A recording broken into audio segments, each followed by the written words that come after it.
నిజంగానే సరే నాకు తెలుసప్ప. అడిగింది మెయింటైన్ చెప్పాడు, ప్రెజెంటేషన్ తెప్పిస్తాడు. చూడు నేను అందరికి ఇడ్లీ తీసుకురమ్మన్నాడు, ఇడ్లీ తెచ్చినారు ఓకే కదా, నువ్వు వడొకటి ఇడ్లీ ప్లేస్లో ఒక వడ రిప్లేస్ చేసాను. నాకు వడే కాదు, నేను అడిగితే ఏమన్నది మా ఓ బన్నీ బన్నీ బాయ్. చూడు బాయ్ రా. ఓకే బాయ్నా. హలో ఎవ్రీవన్, అందరూ ఎలాగున్నారండి? ఏంటి అంత పడి నవ్వుతుంది భారతి అని అనుకుంటున్నారా? చెప్తానండి. ప్లీజ్ కొత్త వాళ్ళు చూస్తుంటే ప్లీజ్ లైక్ చేసి వీడియోని ఛానల్ని సబ్స్క్రైబ్ చేసుకోండి. అసలు వ్యూసే లేవు, ప్లీజ్ సపోర్ట్ చేయండి. కొత్త వాళ్ళకి ఏమైనా రికమెండ్ అవ్వడం అంటే చాలా కష్టమే వీడియోని. ఒకవేళ మీ వరకు రీచ్ అయ్యిందంటే ప్లీజ్ నాకు కొంచెం సపోర్ట్ చేయండి, సబ్స్క్రైబ్ చేసుకొని సపోర్ట్ చేయండి. బెల్ ఐకాన్ని క్లిక్ చేసి పెట్టుకోండి గైస్, ఎందుకంటే అవి నేను ఏ వీడియో పెట్టగానే మీకు ఏ నోటిఫికేషన్ రూపంగా రావాలి అంటే కన్నా ఆల్ అనే ఆప్షన్ ఉంటుంది కదా, అది నొక్కి పెట్టాలన్నమాట. మా బాయ్ అని ఎందుకు చెప్తున్నానంటే బన్నీ కన్నా చెప్పేస్తాను, లేకపోతే తులసమ్మ ఇంటి ముందు ఉంటుంది కదా, ఇంట్లో ఇప్పుడు అన్ని న్యూజువల్ హౌసెస్ కదా, అంటే ఎవరు ఉండరు, ఒక 4 మెంబర్స్ ఉండడం ఎక్కువే కదా ఇంట్లో, పెద్దవాళ్ళు ఎవరు లేకపోతే నాకు ఒక అలవాటు అనమాట. తులసమ్మ కన్నా బాయ్ చెప్పడం అంటే వెళ్ళేసి వస్తానమ్మా నన్ను, ఇంట్లో ఒక పెద్ద మనిషి ఉన్నట్టు నా మైండ్ సెట్ అలా ఉంటుందండి. నా మైండ్ సెట్ తగ్గట్టుగా నేను అలా చెప్తున్నాను. చాదస్తపు దానివి నువ్వు అని అనుకోవచ్చు మీరు, ఏమన్నా అనుకోండి. నా మెంటాలిటీ అయితే అలా ఉంటుంది అని చెప్తున్నాను. ఫస్ట్ అంత పడి నవ్వడం దేనికి అని అంటే, వాడు మా నాన్నతో పాటు కలిసి ట్రిప్కి వెళ్ళేసి వచ్చాడు కదా, దాని రివ్యూ అనమాట, అలా ఉంటుంది. ఇదైతే సైకిల్ అంతా కంప్లీట్ అయిన తర్వాత ఇంకా వాడు రిజల్ట్ రాకముందు ఇంట్లో ఖాళీగా ఉండలేక అవన్నీ తయారు చేస్తున్నాడు అనమాట. అదంతా ఇట్లా పక్కకు పెట్టేస్తే సరే, నేను ఎక్కడికి వెళ్తున్నానంటే డ్వాక్రా మహిళ, ఐఎమ్ ఏ డ్వాక్రా మహిళ అనమాట. డ్వాక్రాలో ఉంటే బెనిఫిట్స్ ఉంటాయో లేదో తెలియదు కానీ, అంటే 24 గంటలు అంతే కొంచెం బయటికి వెళ్ళి వచ్చినా కూడా కొంచెం టైర్డ్ కాకోకున్నట్లా మంచిగా స్ట్రాంగ్గా ఉన్నారనుకోండి, అన్నీ హ్యాండిల్ చేసుకోవచ్చు. అలాగ లేకున్నట్లా ఒకరోజు బయటికి ఒక కంప్లీట్ 1 డే మొత్తం పడిపోతుందండి. నేను అక్కడ డాక్రా దగ్గరికి ప్లస్ ఏదైనా బ్యాంక్ దగ్గరికి వెళ్ళాలంటే ఒక ఆటో పట్టుకొని వెళ్ళి మళ్ళీ ఒక బస్సు పట్టుకొని వెళ్ళి తర్వాత అక్కడికి చేరుకుంటాను అన్నమాట. ఎందుకంటే అంత దూరం ఉంటుంది, డిస్టెన్స్ ఉంటుంది. మామూలుగా ఇంట్లో ఉంటే మాత్రం పునీత్ అట్లా నన్ను వదిలేసి రావడం అలాగ చేస్తారనమాట. ఇంట్లో మాత్రం వంటంతా కంప్లీట్ చేసుకొని ఇంట్లో పండ్లు శుభ్రంగా చేసేసుకొని అన్నీ మా బన్నీ గానికి ఫుడ్ పెట్టి మరి అన్నీ చేసేసుకొని బయలుదేరాలన్నమాట. నేను బయలుదేరిన రోజు వేరే ఫుడ్ ప్రిపేర్ చేశాను అనమాట. అంటే చపాతీ, బీరకాయ, రైసు, పప్పు చేసేసినాను. కాకపోతే అవి షూట్ చేయలేదు, కానీ ఇవి ఇంక్లూడ్ చేస్తున్నాను అనమాట. ఇంకా మా వాడు ఇంట్లో ఉన్నప్పుడే అవి చేసినవి క్లిప్పులు యాడ్ చేస్తున్నాను అనమాట. ఎందుకంటే ఆ రోజు ఇంకా బయటికి వెళ్ళేటప్పుడు హడావుడిగా ఉంటుంది కాబట్టి నేను తక్కువగా, మా వాడి ఇంట్లో ఉన్నప్పుడే నేను అది ఏమంటారు బెండకాయ చట్నీను ప్లస్ రాగి ముద్ద అనమాట. మంచి కాంబినేషను, రాయలసీమ స్పెషల్ అనమాట. అది అంటే స్ట్రాంగ్ ఫుడ్ అనమాట. అది తిప్పడానికి కూడా నాకు చేత కావటం లేదని మా వాడి హెల్ప్ తీసుకున్నాను. మా వాడి ఇంట్లో ఉంటే మాత్రం వాళ్ళనే తిప్పమంటాను. నేను చెప్పేది ఎలాగుందంటే, అంటే ఎందుకు జుట్టు ఊడిపోతుందంటే, ఎందుకు స్ట్రెస్ అంటే జుట్టు ఊడిపోవడం వల్ల. జుట్టు ఎందుకు ఊడిపోతుంది అంటే స్ట్రెస్ వల్ల అన్నట్టు, బలం కోసము రాగి ముద్ద చేసుకోవడం అనమాట. రాగి ముద్ద చేయడానికి ఒంట్లో బలం లేదనమాట. ఎక్కడో కనెక్ట్ అవుతుందా లేదా చెప్పండి, నాకైతే అలాగే అనిపించింది. నిజంగా అది ఫాస్ట్గా తిప్పితేనే మనము దాన్ని ఉంటలు లేకున్నట్ల, లంప్స్ లేకున్నట్ల మెత్తగా చేసుకోగలుగుతామన్నమాట. ఉడికించడం అంతా ఒక ప్రాసెస్ అయితే అది తిప్పడం ఒక్కటే కష్టం అనమాట. అదే మెయిన్ ప్రాసెస్ అనమాట. మీరు కూడా ఇట్లా రాగి ముద్ద చేసుకోవాలంటే ఇట్లానే కష్టపడతారా మీరు? చూడండి, మా వాడు ఒక పట్టు పట్టిన తర్వాత దాన్ని ఒక ఏమంటారు ఒక ఇదికి తీసుకొచ్చే వరకు దాన్ని వదలడు అనమాట. ఇంట్లో ఎక్కడ చెత్త అక్కడే పడేస్తుంటాడు. వీల్స్ ఎలాగ చేసినాడో చూడండి. నా తిట్లు దండకమేమో సాగుతూనే ఉంటుంది. అసలు వీటి వల్ల ఏమి ఉపయోగం? అంతకుముందు ట్రైన్లు అవి ఇవి చేస్తున్నాడు అనమాట. అవన్నీ కార్డ్బోర్డ్తో చేసినాడు కాబట్టి చెత్త అవుతాయి, పడేస్తామన్నమాట. అందుకని మళ్ళీ ఇంత కష్టపడి కూడా ఎన్ని రోజులు స్టోర్ చేసి పెట్టుకుంటాం రా అని. అంటే నేను పడే కష్టానికి మీకు వాల్యూ తెలియటం లేదు. ఇదే నేను గూగుల్లో కానీ ఎక్కడైనా కానీ దీని కాస్ట్ ఎంత ఇది అని అట్లనే డ్రాయింగ్ కానీ గోడ మీద వేసిన డ్రాయింగ్, బైక్ డ్రాయింగ్ కానీ వీడు తయారు చేసినట్టు కానీ ఈ మధ్య గూగుల్లో అడుగుతున్నాడు అనమాట, దీనికి ఎంత కాస్ట్ పడుతుంది ఏంటి అని. మేము ఎక్కడో వీడు శ్రమ పడుతున్నాడు కానీ వాడు శ్రమకు తగ్గట్టుగా మేము దాన్ని ఇది చేయటం లేదేమో అని మాకు అనిపిస్తుంది. మీకు అలాగే అనిపిస్తుందా చెప్పండి? అది చూస్తున్నారా, పొన్నగంట ఆకండి, అస్సలు అబ్బా ఎంత ముద్దొస్తుంది అంటే పచ్చిదే అలా నములుకొని తినాలి అని అంటారు చూడు, అలాగుందనమాట. అంత ఫ్రెష్గా ఉంది. బయట చాలా గలీజ్లో పెంచుతారు పొన్నగంట ఆకు అని విని మా గార్డెన్లోనే అలాగ పెరిగింది అని చెప్పలే. అంటే నేను మా బయట గార్డెన్ దగ్గర కూర్చొని ఆకుకూరలు ఒలుచుకున్నప్పుడు చెట్లలోకి అలా విసిరేస్తానమాట. మొక్కల్లో కలిసిపోతుందిలే, దానికి కూడా కొంచెం ఏమంటారు ఎరువు వేసినట్టు ఉంటుంది అన్నట్టు అది వేసేస్తానమాట. అది ఏర్లు ఉండబట్టి అలాగే అర్లుకొని అంత ఆకు ఇచ్చిందండి నాకు. ఫస్ట్ టైం చేశాను పొన్నగంటి కూరతోటి పప్పు. ఎప్పుడు మామూలుగా ఆనియన్ వేసి పచ్చిమిరపకాయలు ఆనియన్ వేసి తాలింపు పెట్టేస్తాం కదా రొట్టెల్లోకి కానీ చపాతీలోకి కానీ. కానీ ఈరోజు పప్పు చేసినానండి, సూపర్ అంటే సూపర్ వచ్చిందండి. నాకు అంత ఫ్రెష్గా ఉన్న దానికి చాలా పప్పు కూడా అలాగే మిగిలిపోయిందనమాట. మా వాడికి కొత్త ప్రయోగాలు చేస్తే నచ్చదనమాట. ఎట్లా చేస్తే అంటే దీంట్లోకి కందిపప్పు వేసి నానబెట్టి లేకపోతే ఉడకబెట్టి అలాగా మిక్స్ చేస్తాం కదా మనం మునగాకుతోటి ఈ ఆకుతోటి, అలాగ చేస్తేనే వానికి ఇష్టం అనమాట. కానీ నేను పప్పు చేస్తే బాగుంటుందిరా, చాలా అంటే చాలా ఫ్రెష్గా ఉందండి. అందుకే మన గార్డెన్లో మన కండ్లెదురుగా పెరిగిన ఆకుకి ఒక క్రేజ్ ఉంటుంది, ఒక మన చెట్టుకు కాసినది కదా అని చాలా అంటే చాలా దాన్ని ప్రేమతో చేతులతోన.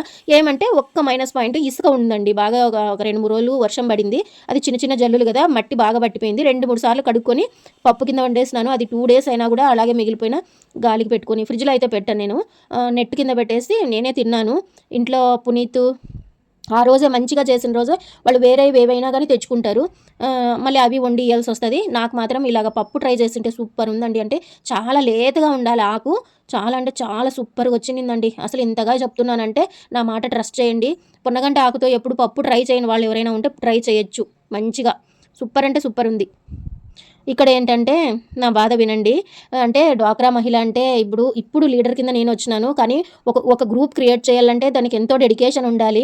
అంటే 10 మంది, అప్పుడు నేను కొత్త కోడలుగా ఆ ఊరికి వెళ్ళినప్పుడు మనము చదివిన వాళ్ళం ఉన్నాం కదా, వేరే వాళ్ళ దాంట్లో పోయి ఎక్కడం ఎందుకులే, మనం ఒక గ్రూప్ క్రియేట్ చేసుకుందామని ప్రతి ఒక్క ఇంటికి, అంటే కొత్తగా న్యూ మ్యారేజ్ అయిన కపుల్స్ ఉంటారు కదా, అమ్మాయిలు ఎవరైనా కొత్త కోడలు వచ్చిన వాళ్ళు ఉంటారు కదా, వాళ్ళ దగ్గరికి పోయి ఇట్లా గ్రూప్ క్రియేట్ చేస్తున్నాను రండి అని శివసాయి అని పెట్టినాను అనమాట. శివసాయి అని అది రన్ అవ్వలేదన్నమాట మంచిగా.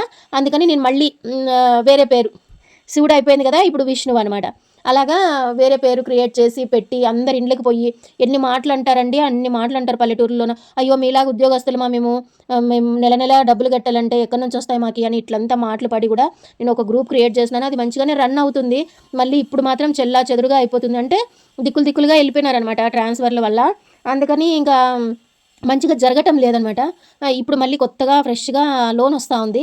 ఆ లోన్ వస్తే మళ్ళీ అందరూ ఐకమత్యమయ్యి మళ్ళీ కట్టుకుంటారనేసే నేను ఇలాగ చేస్తున్నాను. ఎందుకు వదిలిపెడితే వెళ్ళిపోతుంది కదా, ఎందుకు వదిలేయడము చాలా ఈజీ అండి, మళ్ళీ దాన్ని క్రియేట్ చేసుకోవాలి అంటే చాలా కష్టం అవుతుంది కదా. అందుకని నేను అలాగే రన్ చేస్తూ వస్తున్నాను. అందరూ ఇంతకుముందు పాప అయితే ఇంకా బాగా మంచిగా నడిపింది. ప్రతి ఒక్కటి రాస్తూ బుక్కులు ప్రతి ఒక్కటి మెన్షన్ చేస్తూ ప్రతి నెల పలానా డేట్కే అని మెన్షన్ చేసుకొని చాలా దారుణాలు జరుగుతున్నాయి. అంటే వేరే వాళ్ళ గ్రూపుల్లో చూస్తున్నాను, అంటే మా ఊర్లో కాదు వేరే ఊర్లో. కానీ బ్యాంక్ వాళ్ళకి కూడా భయపడరండి, తీసుకుంటామనేసి లీడర్గా ఉన్న వాళ్ళు తీసేసుకొని వాటిని వాళ్ళ సొంతానికి వాడుకొని నోటీసులు వచ్చినా కూడా వాటిని కానీ కింద వేసుకొని కూర్చొని చాలా దారుణంగా చాలా విపరీతంగా ఇదిలో ఉన్నారు లేడీస్. కొంతమంది చూసినాను అనమాట, అట్లున్నారు. మాదంతా ఇది లేదు, అందరూ మంచిగానే చేసుకుంటారు. కాకపోతే నాకే చాలా లాంగ్ డిస్టెన్స్ అయ్యిందనమాట. ఇదంతా ఏమంటే చాలా రోజుల తర్వాత మా బాబు ఎక్స్పీరియన్స్ అంతా చెప్తా ఉంటే పడి నవ్వుకుంటున్నాం అనమాట. ఎందుకంటే ఇలాగా అది అలా ఉంచితే డాక్రాది అంతవరకే. నేను ఎందుకంటే స్మార్ట్గా ఆలోచన చేసి, మన ఛానలే స్మార్ట్ కదా, నా ఆలోచనలు స్మార్ట్గా ఉన్నాయో లేదో చెప్పండి. ఒక గ్రూప్ క్రియేట్ చేసినాను అనమాట. 10 మందివి నంబర్స్ తీసుకొని ఒక గ్రూప్లో మెసేజ్ పెడతాము. ఆ మెసేజ్ ఏదన్నా ఇన్ఫర్మేషన్ ఉంటే ఆ మెసేజ్ని చూసుకొని మీరు అలర్ట్ కండి అని చెప్తే మా వాళ్ళు ఇంకా స్మార్ట్ వాళ్ళు అనమాట. మేము చూసుకోలేదు అది ఇదంటే పొలం పోయే వాళ్ళు ఉన్నారులే, కానీ మళ్ళీ పర్సనల్గా ఖచ్చితంగా ఫోన్ చేయాల్సి వస్తుంది అనమాట. బాగా ఉన్న రోజు పోయేసి వస్తాను, హుషారుగా ఉన్న రోజు. ఒక రోజంతా అంటే ఇంకా మధ్యాహ్నం ఫుడ్ కూడా పొద్దున్నే లాగిచ్చేసి పోయి రావాలన్నమాట. శుభ్రంగా ఇంకా వచ్చి ఈవినింగ్ అవుతుంది అనమాట వచ్చేపాటికి, అలా ఉంటుంది. అది డాక్రాది పక్కకు పెట్టేస్తే మా బాబుకి చెప్తున్నాను అనమాట ఎక్స్పీరియన్స్. మేము ఇంతకుముందు కూడా ఒకసారి అంటే చాలా 40-50 మెంబర్స్ పైనే 60 మెంబర్స్ ఏమో అలాగ కలిసి టూర్ పోయినప్పుడు ఐకమత్యం అనేది చాలా ముఖ్యము. ఒకరి మీద ఒకరు ఆధిపత్యం చేసేది, ఒకరి మీద ఒకరు జోకులు, అంటే క్లోజ్గా ఉంటే జోకులు వేసుకుంటారు, అది చెల్లుతుంది. కానీ కాకుండా కుళ్ళిపోతు మనుషులు అందరూ కలిసి ఉండాలంటే ఉండలేరు కదా, అలా ఉంటారు. చాలామంది చాలా ఇష్యూస్ చేస్తారు, అడ్జస్ట్ అవ్వరు, వాళ్ళ క్రూయాలిటీని అంతా అట్లా బయటికి వెళ్ళిన దగ్గర చూపిస్తారు. అలాగంతా ఉంటుంది నాన్న అని చెప్పినాను. అన్నీ ఫేస్ చేసినానండి నేను తిరుపతి సేవకు పోయినప్పుడు మనుషుల్లోని వికృత చేష్టలు చూసి భయపడిపోయినాను అనమాట. సేవ మాత్రం సూపర్గా చేసుకున్నాను, కానీ మనుషుల్లోన డెవెల్ ఉండిన ఉంటాయి కదా, ఇంకో షాడోస్, మనిషి చూసేదానికి ఆకారానికి మంచిగా ఉండి లోపల వికృత చేష్టలు ఉంటాయి కదా, అవి చూపించేస్తారు. ఎందుకంటే ఏ గ్రూప్లో పోయినా నేనే చిన్నదాన్ని అవుతానమాట. అది తీసుకురాపో, ఇది తీసుకురాపో అని చిన్నదాంట్లోకి అట్లా అన్నీ చేసినా కూడా మళ్ళీ లాస్ట్కి ఏడిపించేస్తారు, బాగా ఏడిపిస్తారు. అవన్నీ ఫేస్ చేసినాను అబ్బా నేను. అందుకనే మా వాడికి చెప్తున్నాను, వీళ్ళు పోయింది ఒక 6 మెంబర్సే, ఎక్కువ మంది ఏం పోలేరు. కానీ మా నాన్నతో ట్రావెల్ చేయాలంటే చాలా ఓపిక ఉండాలన్నమాట. ఓపిక ఉండాలా, చాలా శక్తి ఉండాలా. ఎందుకంటే అడిగిందే 10 సార్లు అడుగుతాడు. ఈసారి చాలా ఇదిగా అయిపోయిందనమాట. అంటే మా వాడు లేకపోతే చాలా ఇబ్బంది అయ్యేదంట. ప్లానింగ్ లేకున్నట్లు వెళ్ళినారనమాట. అంటే మా నాన్న వాళ్ళ స్టాఫ్, అంటే రిటైర్మెంట్ స్టాఫ్ ఉంటారు కదా, వాళ్ళతో పాటు వెళ్తే ఆల్రెడీ అన్నీ ప్లాన్ చేసుకుని ఉంటారు. ఆన్లైన్లోనే రూమ్స్ కానీ టిఫిన్లకు కానీ అన్నీ బుక్ చేసుకుని ఉంటారు కాబట్టి లంచ్కి అలాగా ఏమి ఇబ్బంది పడే పని ఉండదు అనమాట. ఇప్పుడు ఏం ప్లాన్ లేకోకున్నట్ల కొంచెం వేరే వాళ్ళతో వెళ్ళినారనమాట. ఫుల్ ఇబ్బంది అయిపోయిందంట. అసలు ఏం ప్లానింగ్ లేదు, ఊరికే పోతూ ఉన్నారంట. అలాగ పోయినారమ్మా అని ఆ ఎక్స్పీరియన్స్ అంతా చెప్పి పడి నవ్వుతున్నారనమాట.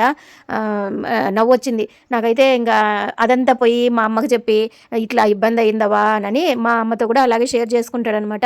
ఎట్లా జరిగిందప్పా, ఏమి బాగా జరిగిందా అది ఇది అని అంటే, మా తల్లి బాగా ఇరిటేట్ చేస్తాడు తాత, చాలా సతాయిస్తాడు అని చెప్పినాడంట. అంటే ఇంకా మా అమ్మకి ఇంకా మా నాన్నలంటే ఇంకా ఫస్ట్ ఉంటారనమాట. మళ్ళీ అందుకని ప్రతిసారి మళ్ళీ ఇంకా అవ్వేమనిందిరా అని అడిగి మళ్ళీ అవ్వేమని అడిగింది. మళ్ళీ వాడు పడిన తిప్పలు అవన్నీ వినేటప్పటికీ నాకు పొట్ట చెక్కలయ్యేదట్లా నవ్వు వస్తుంది, ఆపుకోలేకపోయినాను అనమాట. అబ్బా చాలా రోజుల తర్వాత పీస్ఫుల్గా నవ్వుకున్నాను రా అని మరీ చెప్పి మరీ నవ్వుకుంటున్నాను. అబ్బా ఇలాగ మీరు కూడా ఇలాగ చేస్తుంటారా? నిజంగా అండి, ప్రతి ఫ్యామిలీలోన అంటే ఇంకా ఏమీ అనలేము. ఒక పెద్ద మనుషులకి రెస్పెక్ట్ ఇచ్చి వాళ్ళు చెప్పింది వల్ల చేస్తుంటాము. తర్వాత పక్కకు వచ్చిన తర్వాత ఇరిటేట్ చేసిన దానికి పక్కకు వచ్చిన తర్వాత మళ్ళీ నవ్వు వస్తుంది, బాధ వస్తుంది, అన్నీ మల్టిపుల్గా ఉంటాయి అన్నమాట. అన్నీ మిక్స్డ్ ఇది ఉంటుంది అనమాట. ఏమంటారు, ఈ వీడియో మీకు ఎలాగ అనిపించిందో కామెంట్ సెక్షన్లో కమెంట్ చేయండి. మరొక మంచి వీడియోతో మళ్ళీ కలుద్దాం, ఓకేనా? Thank you for watching. నమస్తే అందరికీ. ప్లీజ్ వీడియో ఇంత ఓపిక్గా చూసారుగా, లైక్ చేసి కామెంట్ చేయడం మాత్రం అస్సలు మర్చిపోకండి. ఇలాంటి వ్లాగ్సే కావాలన్నా లేకపోతే ఫుడ్ వీడియోస్ కావాలన్నా నాకు కామెంట్ సెక్షన్లో కమెంట్ చేయండి ఫ్రెండ్స్, ఓకేనా? Thank you so much for watching this video. Thank you so much. Me support ఇలాగే ఉండాలి, మీ సపోర్ట్ చేయాలి అని నేను రిక్వెస్ట్ చేస్తున్నాను, ఓకేనా?